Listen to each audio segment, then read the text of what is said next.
নমস্কাৰ মোৰ চেনেললৈ আপোনালোকক স্বাগতম জনাইছো। আজি মই আপোনালোকৰ লগত শেয়াৰ কৰিবলৈ ওলাইছো কেইটামান home remedies gas relief tips. যিকেইটা টিপছ ব্যৱহাৰ কৰাৰ ফলত আপোনাৰ যদি বেবিটোৰ গেছৰ সমস্যা হৈ আছে তেতিয়াহ'লে গেছৰ সমস্যাটো একেবাৰে নাইকিয়া হৈ যাব।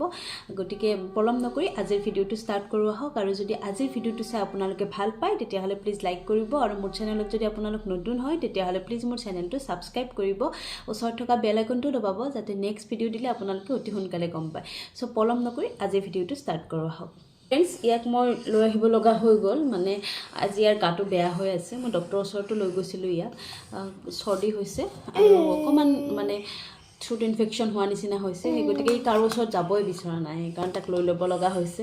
প্ৰথম উপায়টো হৈছে আপোনালোকে বাচ্চাটোক ডেইলি এক্সাৰচাইজ কৰাব। এক্সাৰচাইজ মানে যিটো বেবী বাইচাইক্লিং এক্সাৰচাইজ আছে সেইটো ডেইলি কৰাব লাগে, কাৰণ সেইটো কৰালে যিখিনি গেছ থাকে গেছখিনি ৰিলিফ হোৱাত বহুতখিনি সহায় হয়।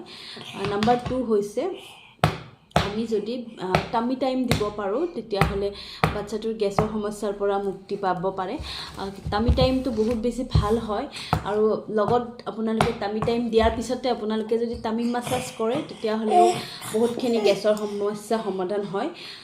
লগত আপোনালোকে বাৰ্পিং কৰাব পাৰে, কাৰণ বাৰ্পিং কৰালেও গেছ, যিহেতু বাৰ্পিং কৰালে মই আগৰ ভিডিঅ'ত আপোনালোকক কৈছোঁৱেই, বাৰ্পিং কৰালে যিহেতু আমাৰ বায়ুখিনি ওলাই আহে, গতিকে বাৰ্পিং কৰালেও গেছৰ যথেষ্টখিনি সমস্যা নাইকিয়া হয়। আপোনালোকে লগত আৰু এটা কাম কৰিব পাৰে, মই সেইটো আচলতে জনা নাছিলোঁ। আমাৰ মানে লোৱাৰ আছামত সেইটো ইমান বেছি জনপ্ৰিয় বস্তু নহয়ো, মানে কেতিয়াবাহে ব্যৱহাৰ কৰে, যিটো হৈছে হিং। মানে কেতিয়াবা যদি কিবা এনেকুৱা খানা বা পাৰ্টি থাকে তেতিয়া হিংটো ব্যৱহাৰ কৰে। এনে নৰ্মেলি ইমান পাকঘৰত হিং ব্যৱহাৰ নকৰে আমাৰ ফালে, কিন্তু মানে মই য'ত থাকোঁ তাত মোক দিছিলে। ই যেতিয়া 3 মান্থৰ আছিলে এদিন ই খুব কান্দিছিলে, এটা গেছ হৈছিলে। হওঁতে মানে তাৰে যিজনী ভাবি আছিলে বৌজনী মোক মানে হিং অকণমান পানীত গুলাই পেলাই তাৰ পেটৰ চাৰিওফালে, মানে নাভিৰ চাৰিওফালে লগাই দিবলৈ দিছিলে। ধুনীয়াকৈ লেয়াৰ এটা দি দিছিলে বৌজনী। দিয়াৰ পাছত ই লাহে লাহে মানে ভাল পালে। তাৰ পাছত বৌজনী আকৌ কৈছে যে এইখিনি পিছত মচি দিবা, কাৰণ কিয় নহ'লে কেতিয়াবা আকৌ ইনফেকশ্যন হৈ যাব পাৰে, এলাৰ্জি হৈ যাব পাৰে হিঙৰ কাৰণে, যিহেতু সৰু বেবী ছালবোৰ বহুত পাতল থাকে। তাৰপাছত মই পানীৰে মচি দিছিলোঁ, কিন্তু তাৰ পাছত ই ৰিলিফ পাইছিলে। সেই গতিকে মই আপোনালোকৰ লগত শ্বেয়াৰ কৰিছোঁ। আপোনালোকে যদি হিং পায় তেতিয়াহ'লে হিঙৰ তেনেকুৱা এটা লেয়াৰ দিব পাৰে। মানে পানীখিনি প্ৰথম গৰম কৰাই ল'ব, তাতে হিংখিনি দি পেলাই অকণমান ঠিক পেষ্ট এটা বনাই মানে চাৰিও চাইডে, মানে যিটো নেভেল থাকে নেভেলৰ চাৰিও চাইডে লগাই দিব। আধা ঘণ্টামানৰ ভিতৰত ভাল হৈ যায়। আৰু গেছটো মেইনলি হয় আমাৰ বেবীবিলাকৰ সন্ধিয়া টাইমত, গতিকে সেই ইভিনিং টাইমত লগাই দিব পাৰে।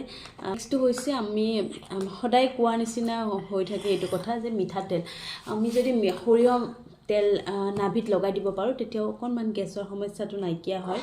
গতিকে মিঠাতেল আপোনালোকে ব্যৱহাৰ কৰিব পাৰে। আৰু কিছুমান মানুহে গ্ৰাইপ ৱাটাৰ বা বনিশ্যন এনেকুৱা মানে ব্যৱহাৰ কৰে, কিন্তু মই ছাৰক সুধিছিলোঁ যে গ্ৰাইপ ৱাটাৰ ইউজ কৰিব পাৰি নে নোৱাৰি, কিন্তু তেতিয়া ছাৰে মোক গ্ৰাইপ ৱাটাৰ ইউজ কৰিবলৈ নিদিলে, কাৰণ ক'লে যে গ্ৰাইপ ৱাটাৰ ইউজ কৰিলে বেবীটো ঠাণ্ডা লাগি যায়, গৈ পেলাই নিমুনিয়া হ'ব পাৰে, তেনেকৈ কৈছিলে। সেই গতিকে মই গ্ৰাইপ ৱাটাৰ ব্যৱহাৰ নকৰোঁ। কিন্তু ছাৰে মোক এইটো দিছে, এইটো লৈ আছে নিদিব নহয় এতিয়া, এইটো চাওক, ওচৰৰ পৰা দেখাইছোঁ, এইটো দিছে। যদি বহুত বেছি গেছ হয় তেতিয়াহ'লে এইটো অকণমান খুৱাই দিবলৈ দিছে, কিন্তু মই এনেকুৱা ইয়াক খুৱাব লগা হোৱা নাই। মই হোম ৰেমেডিজেৰে ইয়াক ভাল কৰিছোঁ, আৰু গেছৰ যদি সমস্যা হয়, কিন্তু এতিয়ালৈকে এইটো এনেকুৱাকৈ ব্যৱহাৰ কৰা নাই, জাষ্ট ৰাখি থৈছোঁ, ইমাৰ্জেঞ্চি হ'লে মই খুৱাব লাগিব। ফ্ৰেণ্ডছ, আপোনালোকে এনেকৈ টিপছকেইটা যদি গেছ হৈ যায় আপোনালোকৰ বেবীটো, তেতিয়াহ'লে এই টিপছকেইটা এপ্লাই কৰিবচোন, নিশ্চয় সুফল পাব। আপোনালোকে মোৰ এই টিপছকেইটা চাই ভাল পালে তেতিয়াহ'লে লাইক এটা কৰিব, আৰু মোৰ চেনেলত যদি আপোনালোক নতুন হয় তেতিয়াহ'লে প্লিজ মোৰ চেনেলটো ছাবস্ক্ৰাইব কৰিব, ওচৰত থকা বেল আইকনটো দবাব, যাতে নেক্সট আকৌ এনেকুৱা বেবী ৰিলেটেড ভিডিঅ' লৈ আহিলে আপোনালোকে অতি সোনকালে গম পাইছোঁ। আজিলৈ আহিছোঁ, ধন্যবাদ।